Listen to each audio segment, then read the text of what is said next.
La historia de hoy proviene de una publicación que se publicó hace 10 años en Reddit. Dejaré el enlace en la descripción por si quieren echarle un vistazo. El testimonio en el texto narra algunos eventos en su vida, tan abrumadores que, cuando lo leí por primera vez, mi corazón se detuvo por un momento. La persona que dio a conocer esta historia prefirió permanecer en el anonimato, ya que para él, hasta el día de hoy, sigue siendo la experiencia más dolorosa y traumática de su vida. Esta es la historia de la inquietante luz roja. Cuando era joven, estudiaba en una universidad en Estados Unidos, cuyo nombre no mencionaré. Estaba ahí para obtener un título. Me quedaba con mis compañeros para realizar los diferentes proyectos grupales que nos asignaban en las aulas de estudio y pasaba horas estudiando por mi cuenta en la biblioteca. Era un buen estudiante, no excelente, pero destacable. Me gustaba salir y pasar un buen rato con mis amigos de la fraternidad, pero nunca hasta el punto de excederme. Nunca bebía más de la cuenta y solía ser un joven bastante bajo y delgado, de hecho, en ese momento no debía pesar más de 55 kilos. Mis días en la universidad eran bastante monótonos: levantarme, desayunar, ir a clases, almorzar, hacer tareas y regresar a mi pequeña habitación en el campus poco antes de acostarme. Sin embargo, un día tuve un altercado al regresar de clase por uno de los caminos de tierra sin pavimentar alrededor de la universidad. Un joven en un automóvil comenzó a tocarme el claxon.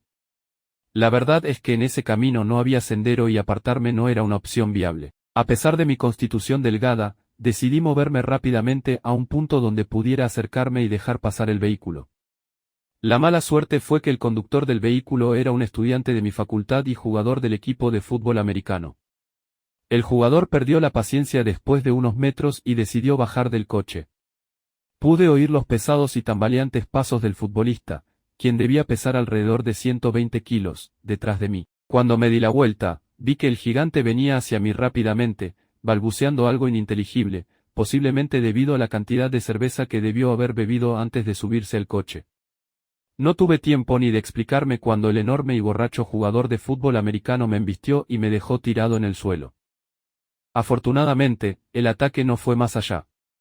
El futbolista se subió a su coche con una mirada culpable tras ver lo fácil que había sido derribarme.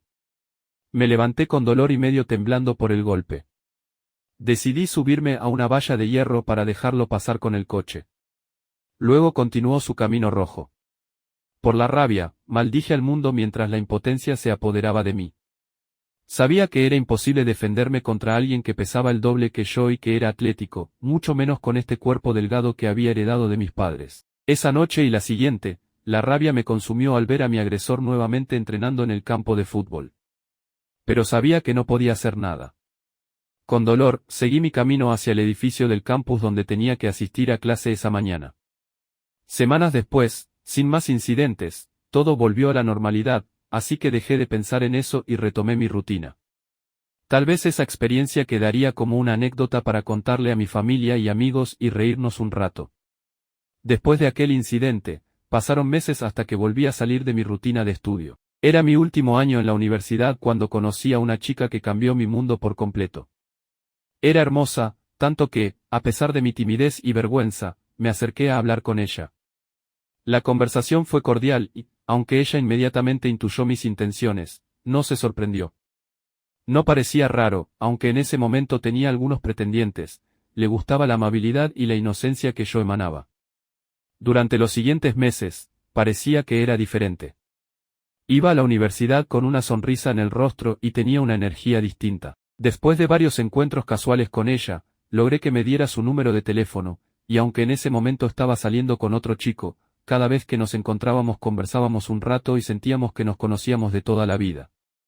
La oportunidad para mí se presentó unas semanas después de conocernos. Ella rompió con su exnovio y tomé el valor de invitarla a salir, una propuesta que aceptó.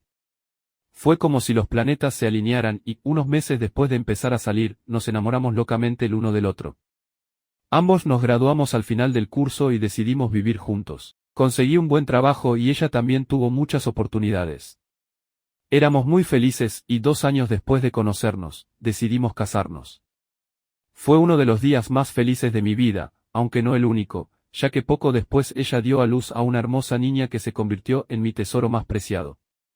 Cuando mi hija cumplió 2 años, mi esposa me dio otra buena noticia: tendríamos otro bebé, esta vez un niño que inmediatamente se convirtió en la alegría de mi vida.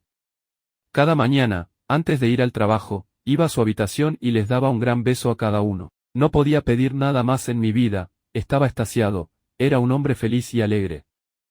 Una tarde, después del trabajo, mientras estaba sentado en el sofá del salón, comencé a observar la lámpara que estaba colocada en uno de los muebles a mi izquierda, junto a la puerta de entrada. La lámpara en sí era bastante común, de tela roja, con un cuerpo blanco y cuadrado, y pequeñas patas doradas. No recordaba bien de dónde había venido, quizás mi esposa la había comprado, pero había estado allí desde que nos mudamos juntos casi 8 años atrás, así que nunca le había prestado mucha atención. Sin embargo, lo extraño no era la lámpara, sino que parecía estar deformada. Aún podía verla con su anchura, altura y profundidad normales, pero de alguna manera se veía curiosa, como si estuviera reflejada en la superficie de un espejo deformante, de esos que se ven en circos y ferias. De repente, me quedé paralizado, no podía apartar la vista de ese objeto curioso, y sin darme cuenta, el sol comenzó a entrar por la ventana. Había estado despierto toda la noche y me di cuenta de inmediato que estaba obsesionado. Esa mañana no fui al trabajo, me quedé todo el día mirando esa maldita lámpara con esa maldita luz roja de forma extraña y hipnótica. Me di cuenta de que no había comido nada, solo fui al baño rápidamente antes de volver a sentarme en el sofá. Cuando miré nuevamente la luz roja, caí en un trance. Mi esposa, preocupada, trató de hablar conmigo.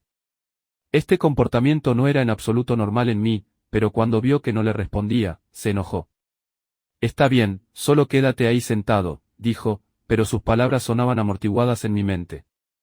Al segundo día no fui al trabajo tampoco. Había estado mirando esa lámpara toda la noche, paralizado nuevamente. No había comido absolutamente nada en esos 2 días, ni siquiera un vaso de agua. Estaba exhausto, pero no podía dejar de mirar. El tercer día, asustada, mi esposa llevó a mis hijos a casa de su madre y regresó al apartamento con alguien que no conocía. Tal vez un familiar, un doctor, un psicólogo o un policía. Me di cuenta de que trataban de hablar conmigo, pero no podía responder, no podía escuchar lo que decían. Estaba petrificado.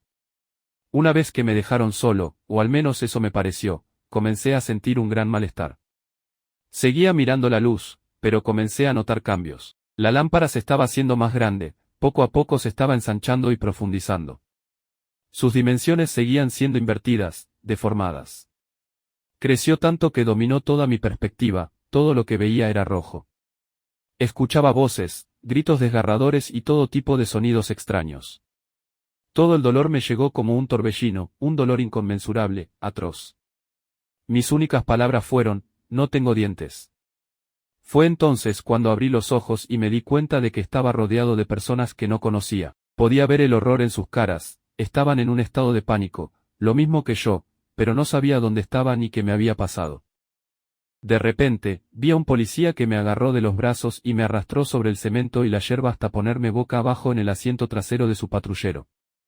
Al parecer, el policía me llevó de inmediato al hospital, porque no podía esperar a que llegara la ambulancia. Allí me hicieron todo tipo de estudios y análisis craneales. Estaba aún en un estado semiconsciente. Al día siguiente, cuando me recuperé un poco, un doctor y un agente entraron a la habitación donde me habían colocado. Sin darme cuenta, el agente me explicó que el jugador de fútbol me había agredido y me dejó sin dientes, inconsciente en el suelo. Fue entonces cuando tuve mi epifanía. La lámpara no era real. La casa no era real. Mi esposa, mis hijos, nada de eso era real. De un momento a otro, había perdido 10 años de mi vida para siempre. Pasé los siguientes 3 años con una terrible depresión, hundido en el luto por mi esposa y mis hijos, a quienes había perdido sabiendo que nunca habían existido. Durante mucho tiempo estuve aterrorizado por el pensamiento de que me estaba volviendo completamente loco, y solía llorar para quedarme dormido, con la esperanza de poder ver a mi familia nuevamente en mis sueños. Nunca ha sido así, aunque a veces he visto a mi hijo por solo un momento y de reojo en mis sueños. Siempre tiene la misma edad y nunca puedo escuchar lo que dice.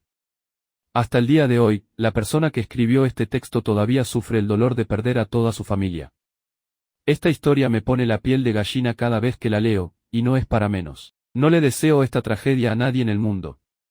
Si te gustó el vídeo, dale like, me ayudas mucho. Aquí te dejo algunas otras historias escalofriantes por si quieres echarles un vistazo. Nos vemos en el próximo vídeo.